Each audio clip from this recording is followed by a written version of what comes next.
Ay, nako guys. So, eto na, dumating na yung ating 2024. Kasi, sa totoo lang guys, nakatulog ako. Natulog kami ni Andy ng maaga at hindi na namin nasubaybayan yung fireworks or yung, minsan kasi, dito kasi pagka 2024, naririnig po namin yung putukan around sabi natin mga bago mag 12 midnight, maririnig ko, siguro mga 5 minutes pa, maririnig na namin yung mga putukan dito. Pero isang lugar lang po, maririnig mo lang kasi iba nga ang celebration dito sa USA. Hindi katulad sa Pilipinas. Diyan po sa Pilipinas masyadong maingay, uncontrolled and all that. Dito tahimik. Pero yun nga po, nakatulog ako and hindi po namin na subaybayan yung fireworks nga na dapat panoodin naman sa TV or kaya dito sa lugar namin na maririnig namin. Pero, sabi ko nga po sa inyo, pag dumating yung 2024, meron po akong mga dot na susuotin. Ayan. So, hi nako guys, I hope itong 2024 na dumating sa atin is maganda para naman makamove on tayo doon sa mga pangyayari or na-encounter natin. Yung nagkaroon nga po tayo ng COVID all over the world, lahat nag-suffer, right? Si Doy palakad-lakad.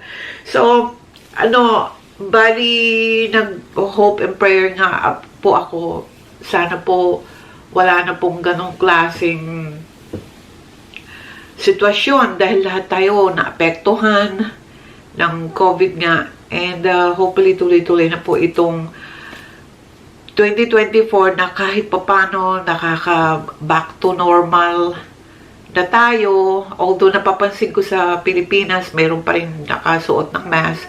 Dito, depende kung nasa sayo na yun.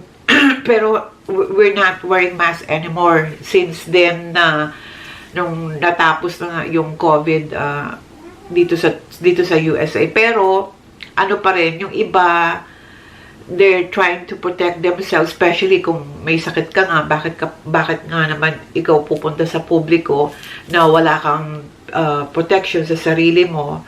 So ikaw na rin yung mag-control and pag-iingatan mo yung sarili. Pero dito we're not wearing masks anymore. So sabi ko nga sana po itong 2024 tuloy-tuloy na po tayo back to normal and lahat may trabaho na normal kasi karamihan po kasi dati nung nasa US lahat nagtatrabaho sa bahay. Pero dahil back to normal nga, and gusto nila bumalik din sa dating normal na paano sila nagtatrabaho. And thank the Lord, hindi po ako apektado kasi yung aming pong kumpanya is essential. And maraming salamat sa Panginoon na tuloy-tuloy po yung aming i-improve yung aming pagsusuporta sa mga customer po namin, kaya tuloy-tuloy po. And thank you at hindi po ako apektado at hindi po apektado yung kumpanya na kumpanyang pinagtatrabahuhan ko. So maraming pong salamat Lord sa blessing, dahil kung hindi po sa inyo sa pagmamahal, sa pag-guide sa amin, hindi po kami magiging safe sa lahat ng sitwasyon. Dahil po sa inyo, survive po kami. And maraming salamat Lord. Thank you so much. Normally po talaga, pagka ganito sa morning, nagko-coffee po kaagad ako. Yan. So, yan po talaga yung routinary na gawain ko sa morning. Pagka bangon ko ng maaga, gawa kagad ako ng coffee, dire-diretso lang yung aking buhay.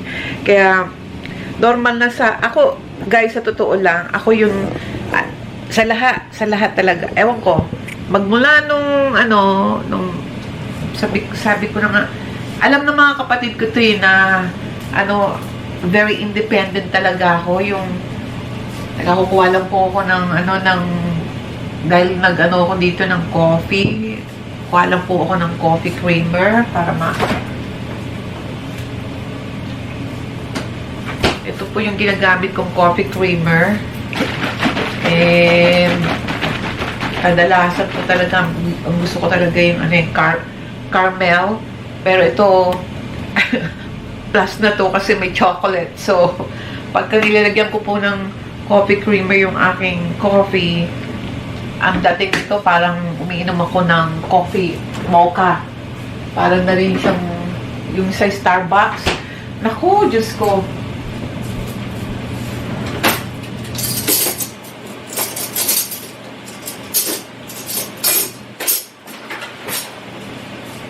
Parang sa Starbucks na rin.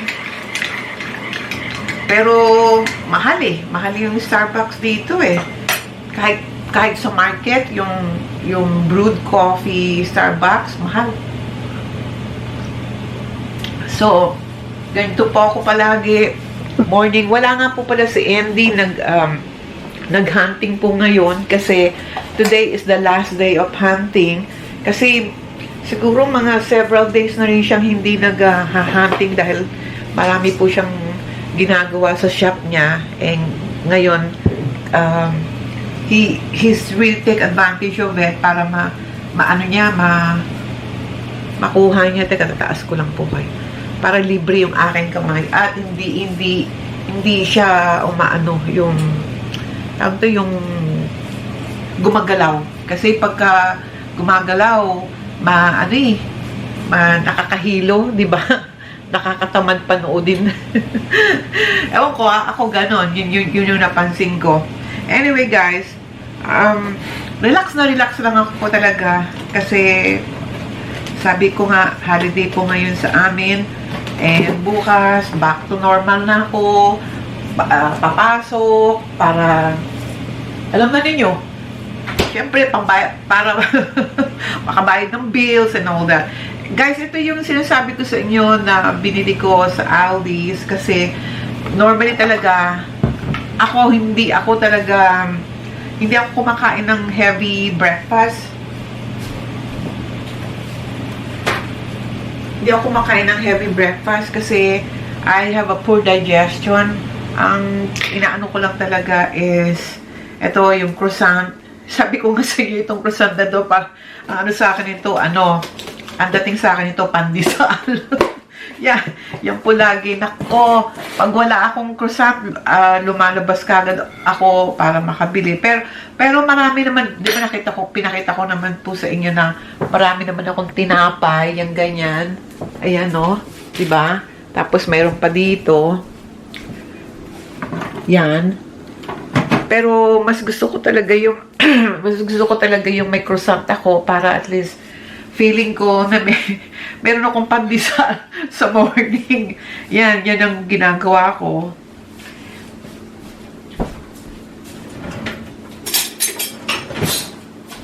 Yan ang ginagawa ko kasi mas gusto ko talaga yung ewan ko, nakagisnanan ko na yun talaga yung pandesal. Kaya nga nung nalaman ko na meron palang croissant dito at talagang yung unang tikim ko pa lang sabi ko, pandesal ang dating sa akin ito Kaya magmula noon, palagi na akong bumibili ng croissant. So natapos na rin akong kumain. Naubos ko na yung croissant ko. Basta ako, isang piraso lang na croissant. Okay na sa akin yan sa morning. Teka, balik ko lang po yung aking etong panibagong na-discover ko ito nung pumunta ako sa Aldi's 2 days ago. Kasi yung normally talaga ang ginagamit ko talagang pang bread spread, ito po yung may strawberry cream cheese spread. Kaso nung pumunta ako sa Aldi's wala na ito, kaya naghanap ako ng iba. Ito yung nakita ko. So ito yung bagong ano ko, gagamitin sa morning breakfast ko.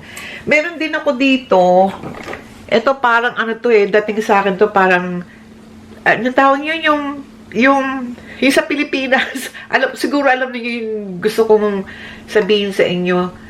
Ano, ladies choice, yan. Yan, ito minsanan ko lang tong gamitin, depende po sa depende po sa mood ko, kung ano po yung gusto kong kainin. Sabi ko nga kay Andy, ibang-iba talaga yung pagsa-celebrate namin sa Pilipinas. Ito yung masaya. Masaya na maingay. Although ang resulta niyan, maraming aksidente. And yun lang yung disadvantages pagka yung fireworks. Kasi alam niyo na, marami kasing hindi pa rin sumusunod. And ang ano pa doon, ang kinakatakutan ko pa doon yung may barel. Ano ba yun? Alam niyo, sa totoo lang, hindi ko rin maintindihan bakit ganun yung mentality ng mga kababayan natin. Bakit hindi na lang kasi nung nasa Pasay po ako, sa totoo lang, nandito pa rin yan sa mind ko, yung may isa kaming kapitbahay na umiikot talaga siya. Umiikot siya, tapos ang ginagawa niya lang pong pag-iingay, yung gamit po niya yung, ano ba yung tawag dun sa yung pagka naglalaba ka, nakalimutan ko na anong tawag doon. So, meron po siyang gamit na ganon, tapos tinatak-tak-tak-tak po niya, paikot dun sa mga buong kapitbahay namin, na ang sinasabi niya, Happy New Year! Happy New Year! Ganon. So, yun yung tatandaan ko nung kabataan ko. And hindi po talaga kami yung nagpapapuputok, kasi ayaw po namin yan. And bukod pa doon, magastos yan, mahal yan, Diyos ko. Bakit hindi na lang yung ipunin yung yung pera ninyo, tapos bilhin na lang ninyo